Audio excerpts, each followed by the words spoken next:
The first thing I heard was the beep.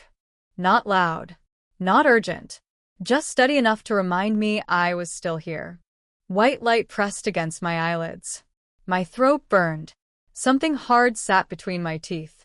I tried to swallow and couldn't. Panic surged sharp, animal, but my body didn't follow. I was heavy, anchored. Ellen, a voice said. Calm. Professional. If you can hear me, blink twice. I blinked.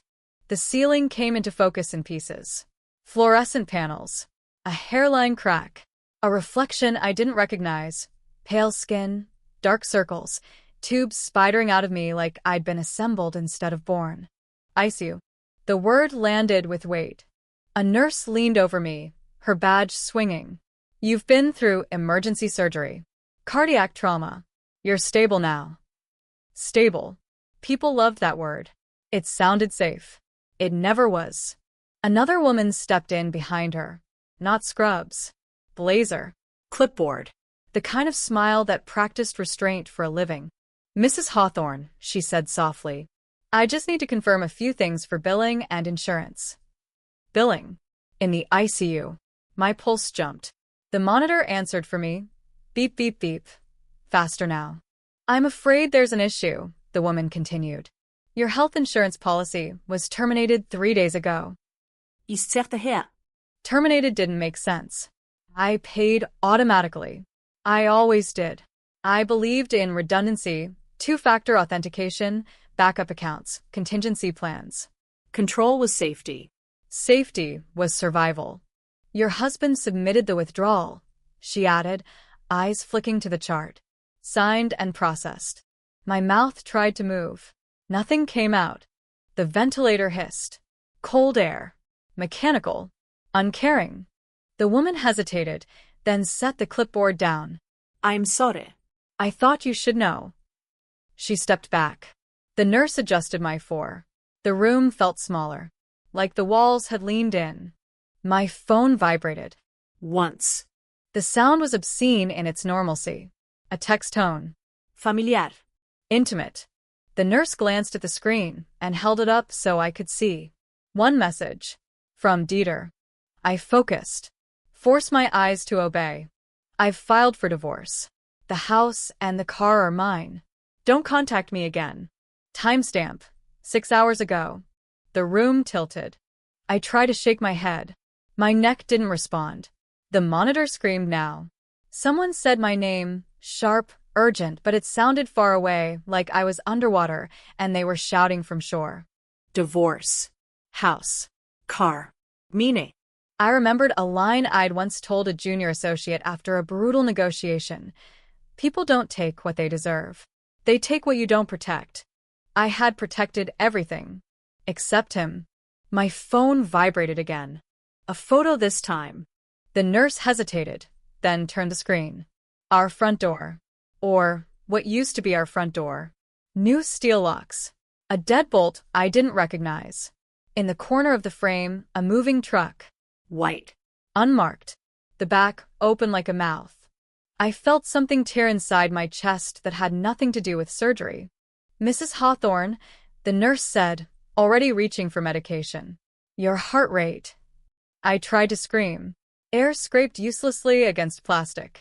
Tears burned, hot and humiliating. Not for the house. Not for the car. For the precision. This wasn't rage. It wasn't panic. It was execution. Sedation slid into my veins, cool and inevitable. The edges of the room blurred. Faces stretched. Voices layered over each other. As everything dimmed, my gaze caught my reflection in the dark glass of the monitor. Eyes wide, furious, alive. One thought cut through the fog, sharp and clear as a blade. He didn't wait for me to die. He just needed me silent. The second time I opened my eyes, the 4 was gone. I could swallow. I could move a little. Enough to feel the bruise on my chest and the ache in my ribs. My body hated me for surviving.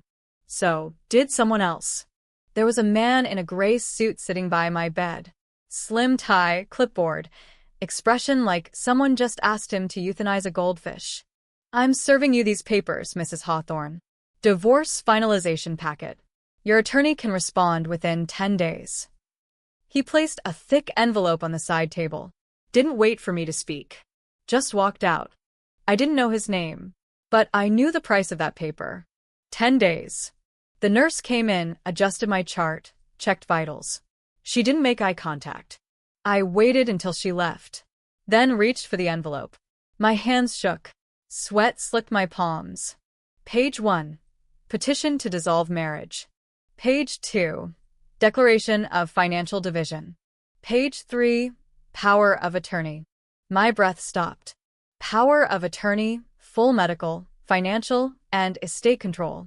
Dieter had signed. So had I. Except I hadn't. My name.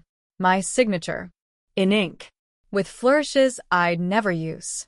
A signature I hadn't touched since college. I'd seen forgeries before, when I worked for the medical board, auditing high-risk licensing. It always came down to pressure points. Angle of assent. False rhythm. People can fake words. They can't fake muscle memory. This was a practiced forgery. And someone had access to old documents. I pressed the nurse call button. She arrived in seconds. I need a lawyer. Not my husband's. Independent counsel, I said. My voice was raw gravel, but steady. She hesitated, then nodded. Use this, I added, handing her a separate contact card for my wallet. For emergencies only.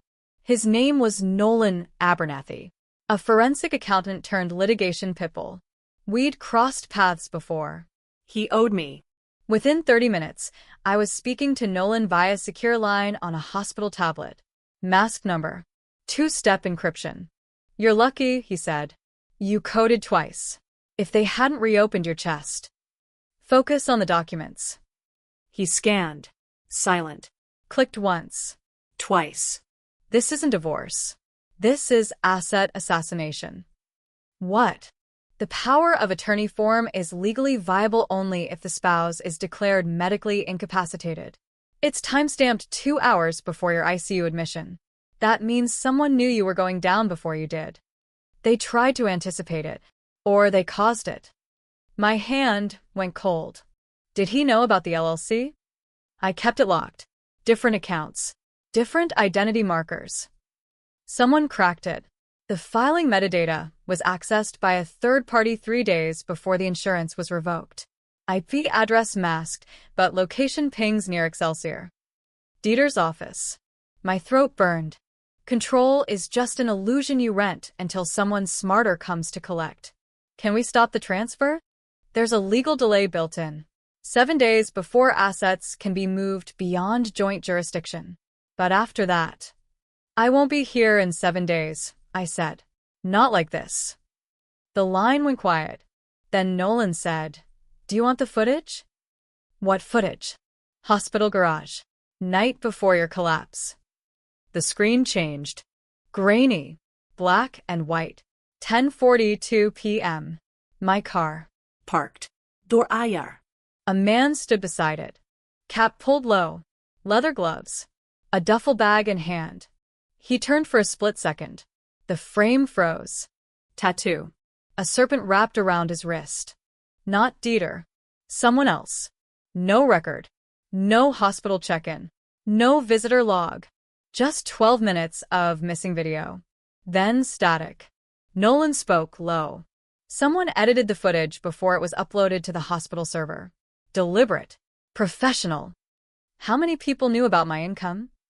You mean the $250,000 annual revenue under your maiden name? 3. You. Me. And whoever accessed that encrypted file. And my husband? Let's just say he wasn't smart enough to hack it himself. My skin prickled. The smell of antiseptic suddenly too sharp. The silence outside my room too perfect. He never wanted a divorce, I said, more to myself than anyone else. Nolan exhaled. He wanted you gone before the buyout date. My heart thudded once. Hard. The merger. The European deal. Final negotiations scheduled for end of quarter. If I disappeared before then, if I was medically incapacitated or worse, Dieter would inherit full controlling stake. All legal. All clean. All irreversible. I closed the tablet. The shadows on the walls felt like they moved. A nurse passed by outside. Not one I recognized. My door creaked open slightly, then closed. Breath shallow, muscles tense. I wasn't alone anymore. I stared at the forged signature on the screen and thought, if he knew how much I was worth, then the ICU was never the endgame. The next morning, my room was too quiet. Hospital quiet. Not real quiet. Real quiet has birds. Or traffic. Or breath. This quiet had weight. Surveillance. Someone had moved my tray table. The chair by the window wasn't where I left it. I scanned the room. My chart had new notes, written in red. I hadn't seen red before.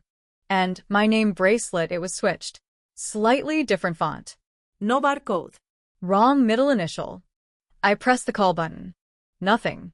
Pressed again. Still nothing. I swung my legs off the bed.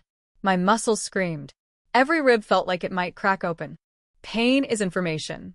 It tells you what matters. I walked to the mirror, dragging the four-pole like a leash. My reflection stared back, pale and sunken. A scar lined my chest like a warning label. You survived the first cut, I whispered, but no one tells you how deep the next one goes. The door opened. A nurse I didn't recognize stepped in. Blonde. Thin. Surgical gloves on both hands. She didn't smile. I'm here for your 7 a.m. meds. I checked the clock. It was 6:23. I'm not due for anything yet. She didn't answer. Just opened a vial, loaded the syringe. Clear liquid. No label. What's that? Vitamin D. I get that orally. She paused. Just for a second. Not enough for anyone normal to notice. But I wasn't anyone normal. I stepped back. The nurse stepped forward. I grabbed the four-pole with both hands, held it like a bat. I said, "What's in the syringe?" Another pause. Then she smiled, finally. But it didn't touch her eyes. She placed the syringe down slowly, then walked out without a word. Didn't even close the door. I stood frozen for 10 seconds, then picked up the syringe and dropped it into the biohazard bin. Pulled the room phone off the wall. Deadline. Every instinct, I had screamed the same thing. Get out. I changed into a pair of sweats from the drawer. No bra. No socks. I stuffed my chart papers into the waistband and slid the hospital tablet into a pillowcase. The hallway was empty. No nurses. No monitors beeping. Just white light and tile. Halfway to the elevator, I saw them. 2 men. Suits. Security? No. No baggies. No radios. One of them looked up and said something into a sleeve mic. They turned. I turned. Ran. My legs barely cooperated. My back screamed. I ran like a woman with her chest stitched shut, because that's what I was. Took a stairwell down 3 flights. Slammed through the door into the laundry unit. Heat hit me like a furnace. Steam and bleach and sweat. I ducked behind a cart of linens. Waited. Footsteps. Above. Then down the stairs. They were sweeping floors. She's not in 3B. Then find her. I crawled behind a rolling rack, found a side exit. Pushed through it into cold air. The sun hadn't fully risen. Everything was pink and steel gray. Frost clung to the garbage bins. My breath fogged the air. I kept moving. 10 minutes later, I was inside a diner 4 blocks from the hospital. Bathroom stall. Locked door. Tablet in my lap. I called Nolan again. No answer. Tried again. Still nothing. 3rd time, voicemail. But not his voice. Number unavailable. Mailbox full. I stared at the screen. Then it rang. Blocked number. I hesitated. Picked up. Silence. Then breathing. Then a voice low and even. You should have stayed unconscious. Click. I dropped the tablet. My hands shook. Not from fear. From adrenaline. There's a difference. Fear makes you freeze. Adrenaline makes you choose. I looked at the paper in my waistband. Divorce decree. Forged signature. Power of attorney. This wasn't about love. or hate. This was about value.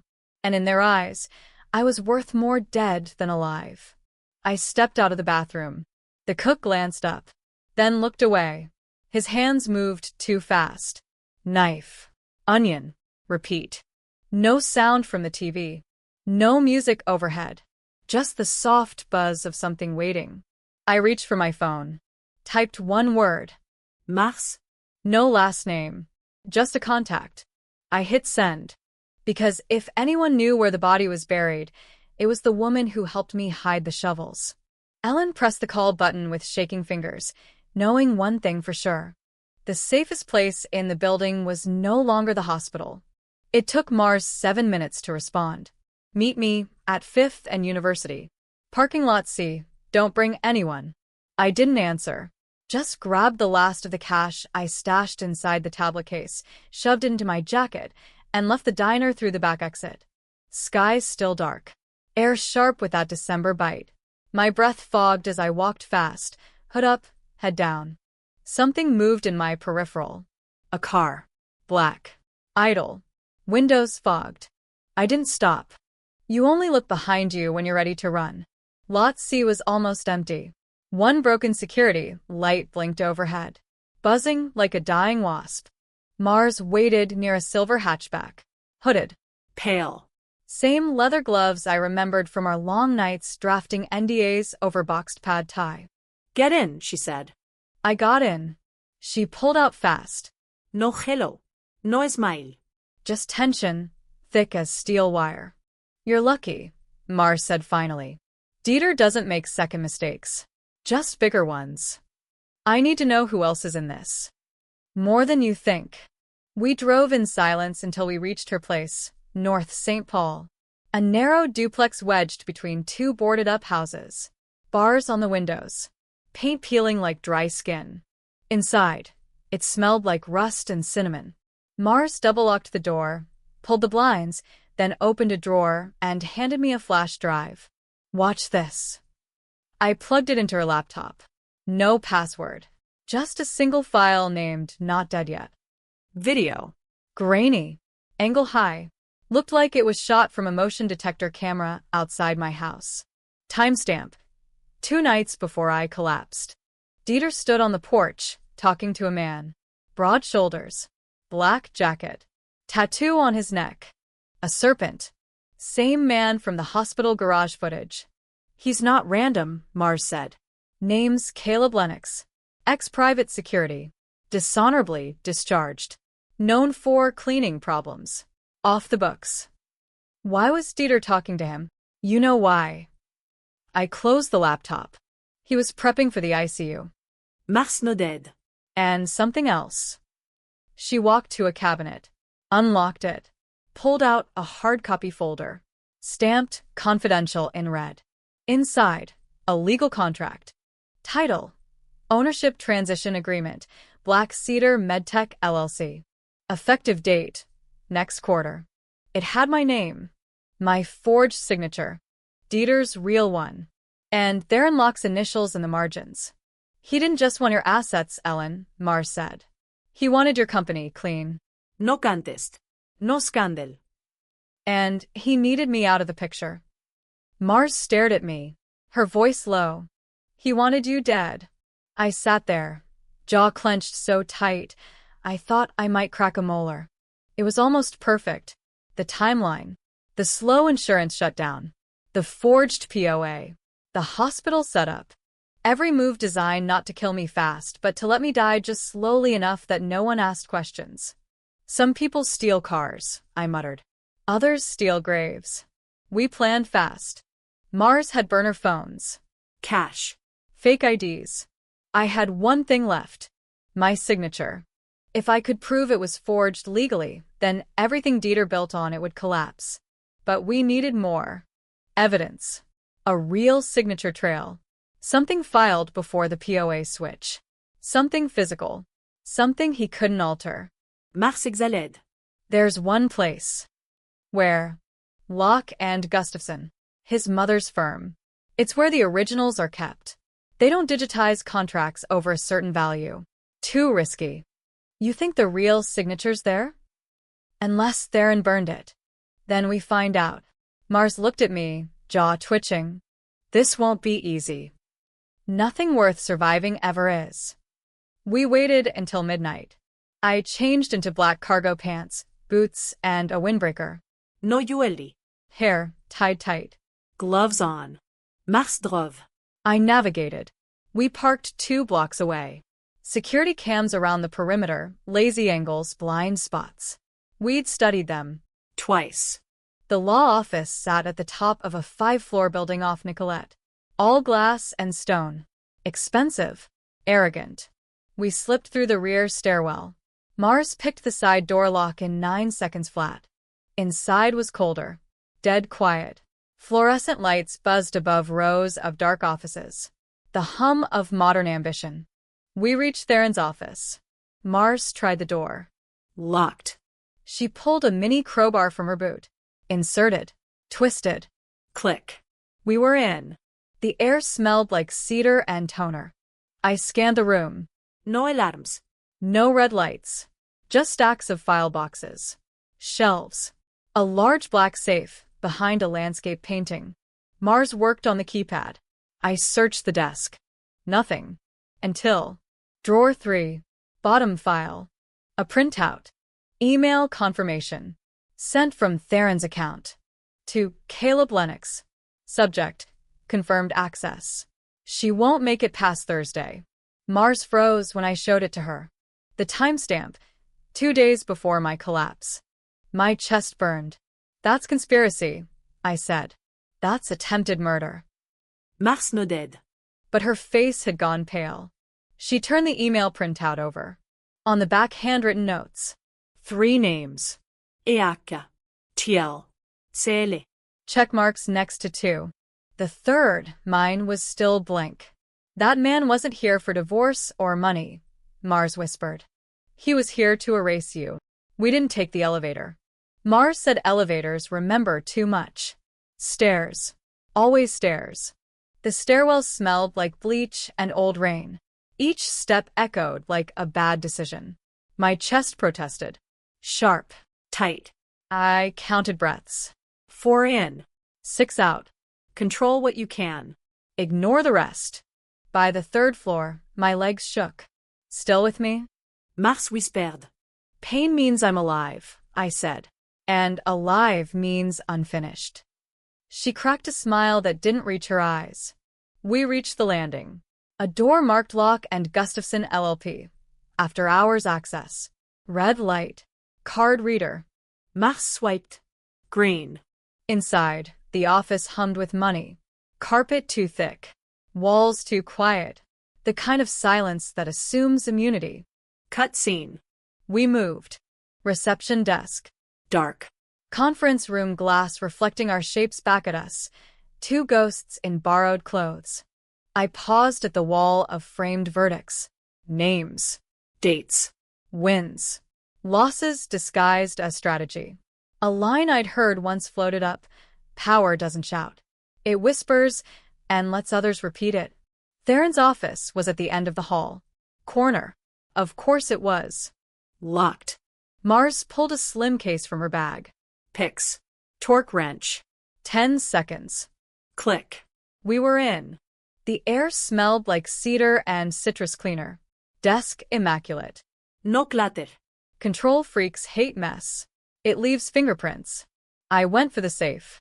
Black. Matte. Inset behind a painting of a lake at dusk. The kind of painting people buy to pretend they rest. Mars knelt. Give me 2. She didn't get 2. The motion sensor tripped. Soft chime. A whisper of danger. Move, I said. We split. Drawers. Cabinets. Shelves. I found the binder on the 2nd shelf, sandwiched between innocuous corporate filings. Gray spine. No label. Inside, contracts. Amendments. Side letters. Then the tab. Ghost contract. My stomach dropped. Effective upon incapacity or death. Automatic transfer of controlling interest. Escrow routed through a shell LLC registered in Delaware. My name. My forged signature. Witnessed by Theron Locke. I flipped pace fast. Clauses nested like traps. Everything legal. Everything precise. A machine built to run without me. Jésus, Mars breted. Read this, I said. She did. Her jaw tightened. This isn't theft, she said. It's erasure. Cut scene. A door slammed somewhere down the hall. Footsteps. Time, Mars said. I snapped photos. Every page. Metadata included. Chain of custody would matter. It always does. A thought stabbed through the adrenaline. Who initiated the shell? Mars scanned. Hold. She froze. There's an addendum. She handed me the page. An email printed and stapled. Header intact. From Theron Locke to Caleb Lennox. Subject. Confirmation. Access approved. If complications arise, proceed as discussed. Ensure the principal is unavailable prior to close. Unavailable. I'd spent years teaching junior analysts that language tells the truth people won't. Criminals use euphemisms like anesthetic. They numb the meaning so they can sleep. I folded the page into my jacket. Another line surfaced, something my father used to say when he was still sober. People don't fall into evil. They step into convenience and stay there. Alarm? I asked. Mars listened. Not yet. We moved for the exit. Cut scene. The hallway lights snapped on. A voice echoed. Calm. Amused. Ellen. Theron Locke stood at the far end, coat immaculate, hands open. He looked pleased, like this was a scheduled meeting. Impressive recovery, he said. Most people take weeks. Most people aren't being hunted, I said. He smiled. Words like that are dangerous. Funny, I said. So is attempted murder. He chuckled softly. You're emotional. That's understandable. He took a step closer. Another. I advised your husband, Theron said, to simplify. He complicated things. By hiring Lennox? Theron's eyebrow lifted. Just a millimeter. Attell. So you know his name, he said. Good. Saves time. Mars shifted behind me. I felt it. The air changed. Theron sighed. This didn't need to be messy. Your company is exceptional. Your timing unfortunate. You tried to kill me, I said. I tried to protect an investment. Another line came back to me, something I'd once told a boardroom full of men twice my age. When someone tells you who they are, believe them, especially when it costs them nothing. You canceled my insurance, I said. Forged my signature. Arranged an incident. That's conspiracy. He shrugged. Allegations require proof. I smiled. Mars did too. She held up the tablet. Photos, she said. Emails. Contracts. Metadata. All time-stamped. Stored redundantly. Theron's smile thinned. Then the lights went out. Cut scene. Emergency lighting flickered red. A shape moved. Fast. Mars shooted. Glass shattered. A gunshot cracked, too loud in the enclosed space. I ducked. Pain flared. Someone grabbed my arm. We ran. Stairs. Down. Sirens in the distance. Someone had triggered a silent alarm after all. Outside. Cold slapped my face. Snow spun under the streetlights. We didn't stop until we were 3 blocks away, breath tearing out of us. We collapsed behind a dumpster. Steam rising from our mouths. Mars laughed once. Sharp. Hysterical. He wanted your company, she said. Not the divorce. Not the house. I closed my eyes. He wanted me dead, I whispered, the truth settling heavy and clear, so he could own it. The courthouse ballroom smelled like polished wood and cold coffee. Too clean. Too bright. The kind of place where lives get dismantled under fluorescent lights and polite language. I stood behind the glass doors and watched people file in, attorneys in dark suits, reporters pretending not to be hungry, a few investors whispering like this was theater and not a reckoning. Mars stood beside me. Shoulders squared. Jaw set. Once we walk in, she said, there's no walking back. I nodded. Some doors only open once. The trick is knowing which ones are traps. We walked. Cut scene. Theron Locke was already there. Seated. Calm. Confident. His hands folded as if he were about to negotiate, not confess. Dieter sat 2 rows behind him. He didn't look at me. That hurt more than I expected. I took my seat at counsel's table. Nolan joined us, tie crooked, eyes sharp. He leaned in. Mandatory reports have been filed. SEC, State Bar. DOJ Task Force, he whispered. Once this starts, it won't stop. Good, I said. Neither will I. The judge entered. Everyone rose. Saturday. Proceedings began. Words moved fast. Evidence slower. That's how truth survives, by outlasting noise. Nolan presented the contracts, the timestamps, the metadata, the shell companies, the forged signature analysis, expert testimony, chain of custody. Theron watched, silent, still confident. Then Nolan nodded to me. My turn. I stood. The room felt smaller. Or maybe I was bigger. It's hard to tell when fear finally burns off and leaves clarity behind. I was unconscious in the ICU when my insurance was canceled, I said, while my husband filed for divorce and transferred power of attorney using a forged signature. 2 days later, I nearly died again. Murmurs. I clicked the remote. The email appeared on the screen. If complications arise, proceed as discussed. Ensure the principal is unavailable prior to close. Silence. I let it breathe. There's a difference between risk and cruelty, I said. Risk builds. Cruelty erases. This plan wasn't about money. It was about control. Theron stood. Objection, he said smoothly. Speculation. The judge raised a hand. Sit down, Mr. Locke. He didn't. That was his mistake. The doors at the back opened. 2 federal agents entered. Badges out. Calm. I recognized the look. Finality. Theron Locke, one said. You are under arrest for conspiracy to commit wire fraud, attempted murder, obstruction of justice, and multiple violations of fiduciary duty. The room erupted. Theron's face finally cracked. Not fear. Rage. A man furious his math failed. Dieter stood up. This is insane, he said. I didn't know. The second agent turned. Dieter Hawthorne, she said. You are under arrest for conspiracy, fraud, and insurance manipulation. Dieter looked at me then. Really looked. For the first time since the ICU. I didn't look away. I thought of something I once believed, that love was a safety net.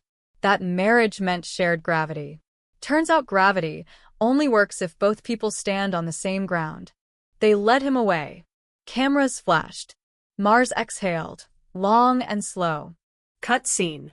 Hours later, I stood outside the courthouse. Snow falling again.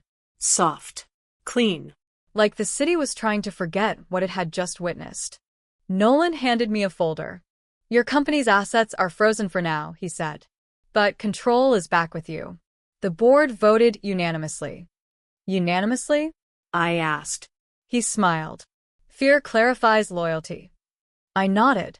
Mars leaned against the railing. You okay? I considered the question. My chest still ached. My life was still in pieces. But the pieces were mine again. There's a saying I like, I said. When someone shows you how easily they can erase you, believe them and write yourself back in permanent ink. She smiled. We walked to the car. Cut scene. 3 weeks later, I sat in a quiet room at an airport lounge. Early morning. Windows fogged. Planes lined up like promises. My passport was new. My name the same. I watched the news on mute. Headlines scrolled. Arrests. Lawsuits. Words like betrayal and collapse and survivor. They never tell you what comes after survival. Here's what I learned. Power isn't loud. It's patient.